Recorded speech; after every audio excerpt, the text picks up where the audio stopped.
Welcome. Welcome. Welcome to First Parish, Unitarian Universalists of Arlington. We choose. We choose. We choose to be A liberal religious community. Welcoming. Welcoming to all. We encourage each other on our spiritual journeys. Support one another through the changes in our lives.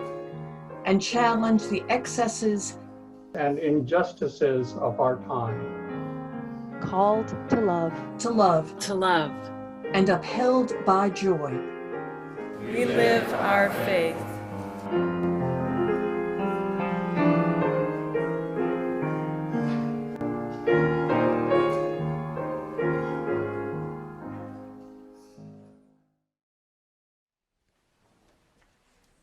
The book we are going to be reading today is Mother Earth.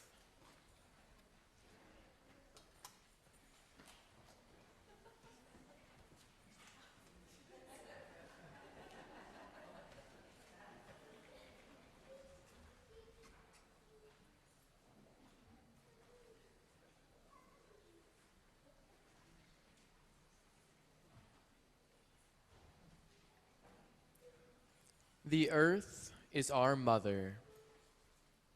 The ground is her skin. The mountains are her bones. The trees and plants make up her living hair. The birds are her songs.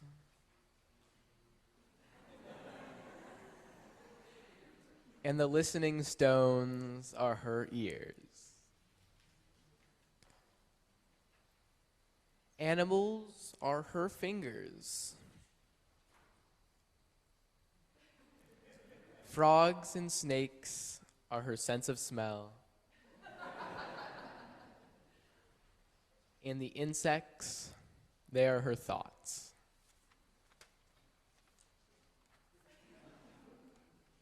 Her dreams, the sea and all its swimmers. The water is her blood. The air is her breath. Sunlight and fire, the warmth of her body. We are her children, and we are her eyes.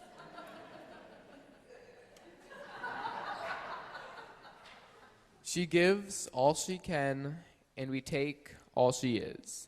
But what can we give to our mother?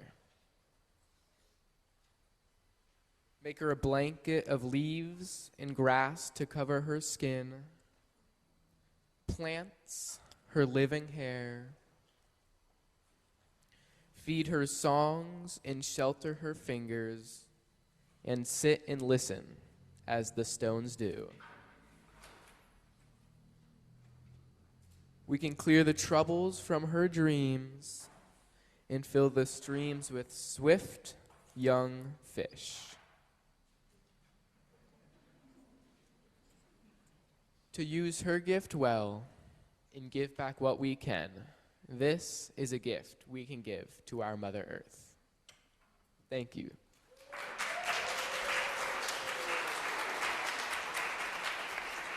Children pre-K through 3rd can go to their programs, and the cushions can be put back over there. Thank you so much. Let us pray. Spirit of life, Spirit of earth, and Spirit of water, may we serve Mother Earth and protect her gifts. May we be grateful for the land that we stand on and for her water that we drink. May we be kind to her animals and giving to her people.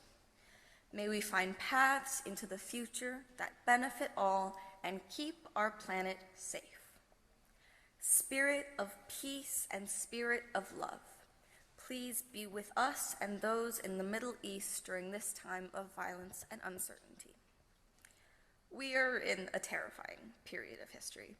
There is violence being committed to our neighbors here at home and to those across the ocean. Every day there is a new headline about the war that shocks the nation and rattles one's soul. Many of us have also been troubled by the news of the SAVE Act and worried about the future of our country. In these difficult times, it is important to reach toward one another for support and solace. We must remember to stay true to our values and morals as we stand up for justice and work toward a more compassionate and loving world. Now, please join me in 2 minutes of silent prayer.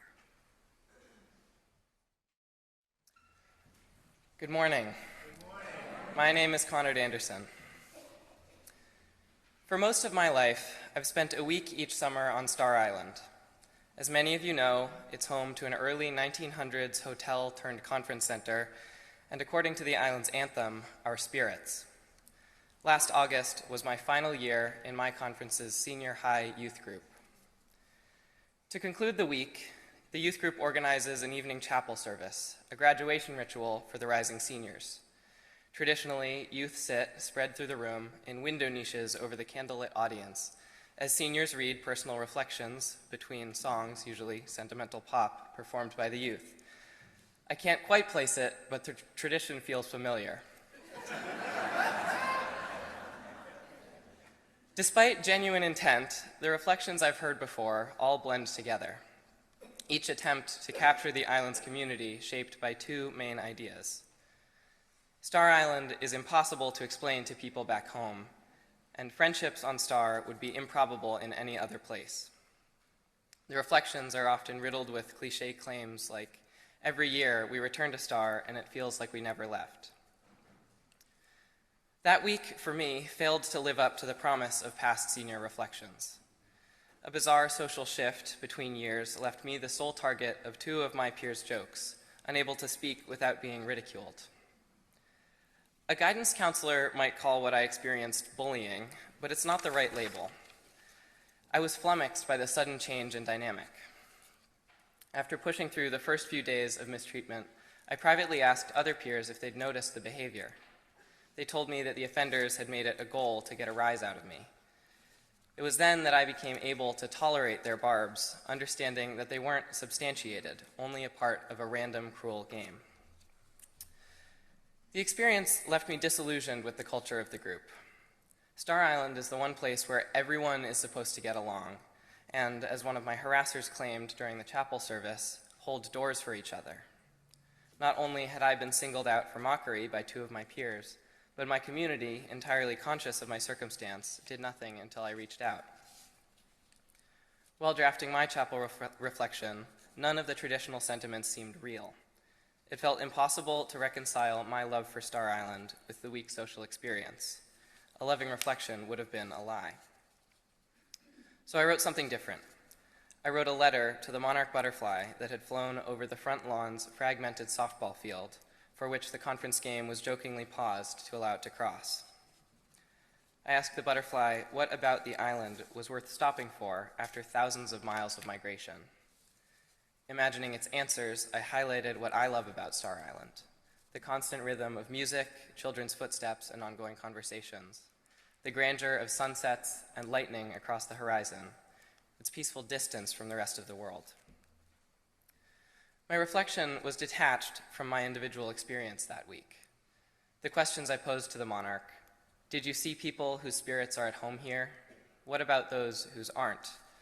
Did you see newcomers welcomed into a community? Who did you watch say goodbye to this island? I also invited everyone in the chapel to consider. In the collective pool of unspoken answers, each reflecting the unique perspective of someone in the room, lay the true meaning of the letter. Answering those questions for myself allowed me to decode the week's frustrations. My questions, coalescing around the shared experience of watching a single butterfly, were the creation of a shared space. By posing the questions to my peers, their parents and siblings, other conferees, and anyone else in the chapel, I opened the door to this space, a space of the community that Star Island aims to embody. Community, in my mind, is about more than the cliche of holding doors open for others. It's about inviting them inside. Thank you.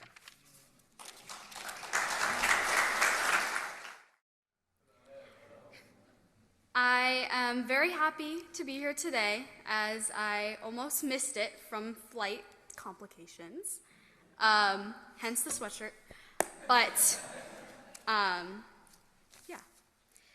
Of the many lessons I have learned throughout my 18 years of life, there are two that stand out and will follow me wherever I go. One is the benefit and challenge of trying new things. Every field trip I've ever been on or planned, every Arlington Public School working group or task force I've been on, every sport or club I've been a part of, and every adventure have all been experiences of mine solely because I followed my curiosity. I saw something that looked interesting or cool or challenging and decided, I'll try that out. Fortunately for me, I have found a lot I enjoy doing. I like helping others, organizing, working around kids, but that also means, as I've gotten older, the availability in my schedule has shrunk. I no longer have as much time to bake, to watch TV, to hang out with friends, or read a book for fun, which I don't know if I would ever do if I had the time, but that's besides the point. My friends jokingly say they need to book me in advance, but in reality, they do. Otherwise, I'll probably be busy. Because I enjoy doing all the tasks in my schedule, it makes it impossible to stop them. Luckily for me, college is a blank slate. I can keep an empty schedule as long as I want, which for me will probably end up being a week at most. But I now know that making time for yourself is just as important as trying all the extracurriculars that come your way, even if they all sound very interesting. The second big lesson I've learned is the importance of community. I've grown up in a very close neighborhood. I walked to school with the other kids, we had potlucks in the street, and often congregated on each other's porches on a warm summer night.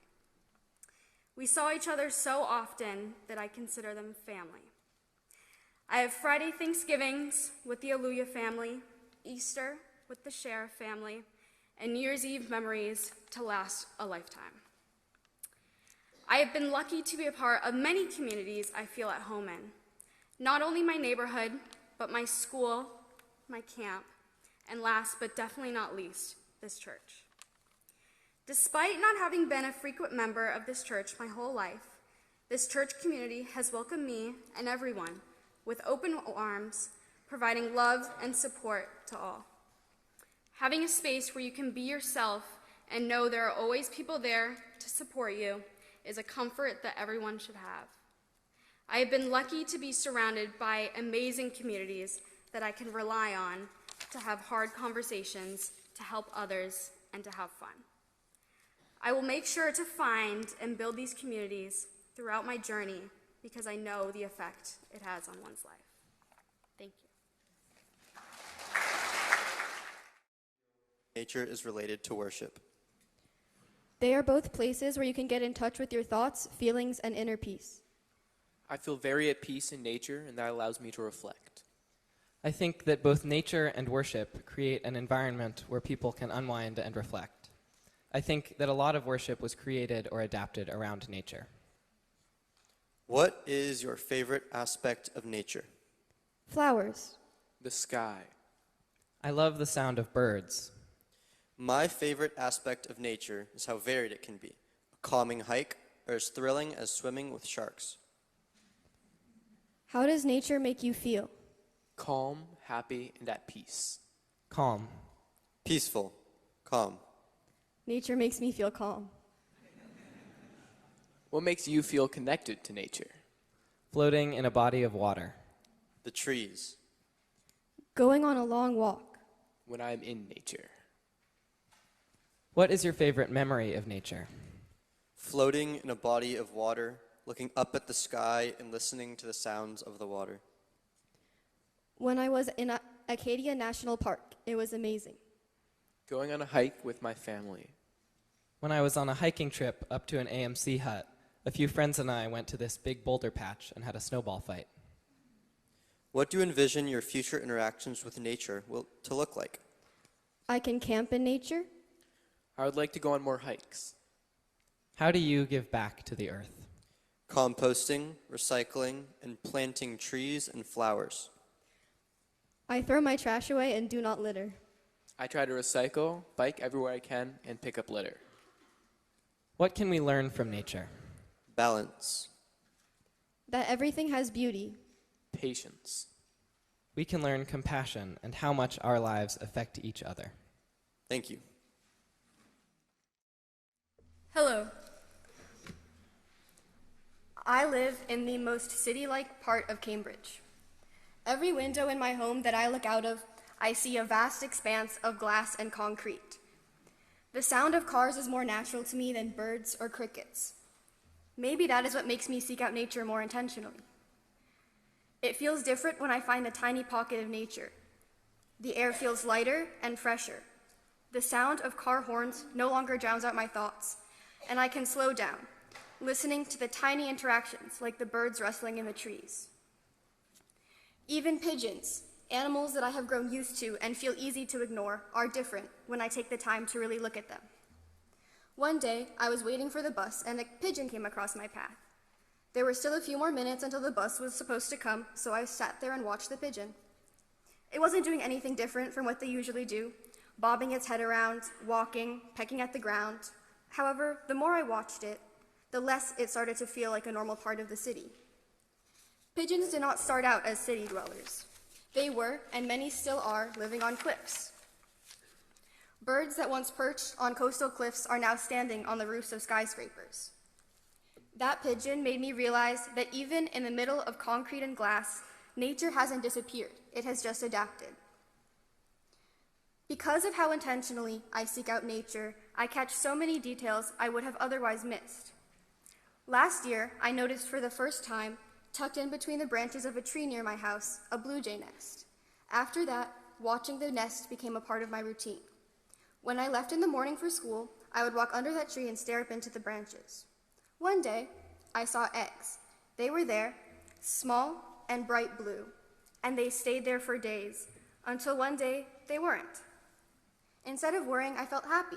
The little birds I felt like I had watched grow up were out there in the world. I still like to imagine that they're near me, that I pass them every day, even if the way I interact with them is different. If you stare up at the windows to my building, you can tell which unit I live in because it looks like a forest, especially when surrounded by our minimalist neighbors. My family has filled our windows with dozens and dozens of plants, from the tiniest succulents to massive trees much older than I am. It doesn't feel like we're replacing nature, more that we brought a piece of it inside. When I sit in my living room, I don't just see the city. I see a light filtering through the leaves of our plants. It makes me feel more connected to the world around me. It's funny, as a baby my parents liked to say that I was afraid of grass. Now I walk around either with my head down looking for bugs or way up looking at the birds. In a place where nature is easy to ignore, my intentional reflection has made it impossible to miss. The sun is setting, and I am running down a bike path along the Charles River. I come across a split. To my left, I see trees, and to my right, I see buildings. Both have their own special beauty, but they don't feel the same. Which one would you choose? Hello, my name is Walter Hopwood. This is my senior reflection. That is the ugliest building I have ever seen, my friend muttered. We were walking by Boston City Hall on the way back to the train station. A cast concrete behemoth in the center of the city. I felt unbothered by their opinion. I've heard this before about many buildings in the Beton Brut style. I responded, yeah, I'd have to agree with that. As we advanced towards the train station, however, my eyes strayed more and more from our path and towards this building, uniform in color, material, and for the most part, design. As we walked through the government center, I started to rethink what I had just said. Rawness. Brutalism can be characterized by its raw material. Cast concrete, interrupted by the occasional window. A brutalist structure is honest to its body, but does not give insight to what happens on the inside. As the saying goes, there's more than what meets the eye. You may find me running down the Charles River, fitting the image that my looks may have put in your head, but you also might find me at my desk, laboring away at my most recent craft project. I find expression in turning simple pipe cleaners into flowers or blank pieces of paper into mini origami sports jerseys. This creativity stems far beyond these simple pieces into my work and my internship with the architecture firm PCA Incorporated. Here, I experimented with material and shape to design a sustainable tiny home, approaching the design process in a manner of rawness, with both playfulness and technique, implementing the precise mechanics while letting my creativity flow. Form. Brutalism consists of concrete structures, uniform extrusions with the occasional disruption, a row of windows evenly spaced so as to maintain the balance between inside and out. Uniformity in structures and one's life can be helpful, but what makes something and someone unique is finding a balance between this rigidity and these abnormalities. Born and raised in Cambridge, Massachusetts, I have long struggled to escape the uniform sea of concrete, metal, and glass. I don't often mind living in a city. Everything is relatively close, and there's never a lack of things to do. But sometimes it gets unrelieved. For 5 years, I attended a sleepaway camp, immersing myself in nature and forming bonds in a community away from my usual lifestyle. This escape from the technologically reliant urban environment in which I was raised created a necessary disruption in my everyday structure. Function. Following the World Wars, brutalism sprouted as a form of reconstruction, a cost and time-efficient way of creating buildings to suit the needs of up to thousands of people at a time. Beton brut, the method of raw concrete usage that characterizes brutalism, housed millions and brought workplaces to just as many. Much like the original designers, I find fulfillment in giving back to my community. The freshman mentoring program at my high school has brought me both leadership skills and an opportunity to help those that are in a position that I was once in. Throughout the year, I've helped integrate these young academics into the community that is my high school and tuned them into the vast expanse of opportunities that I didn't even know existed when I was in 9th grade. To me, function is a way that I can help strengthen communities and shape the future to be held in a more positive light. Rawness. Form. Function. A brutalist structure is made up of these core characteristics. There are millions of stories in a building's shape, its purpose, and its material, yet the structure is best known for its appearance. As my friend and I entered the train station, I took one last look back at City Hall. Actually, I changed my mind, I said in reference to my earlier response. I've seen worse. Thank you.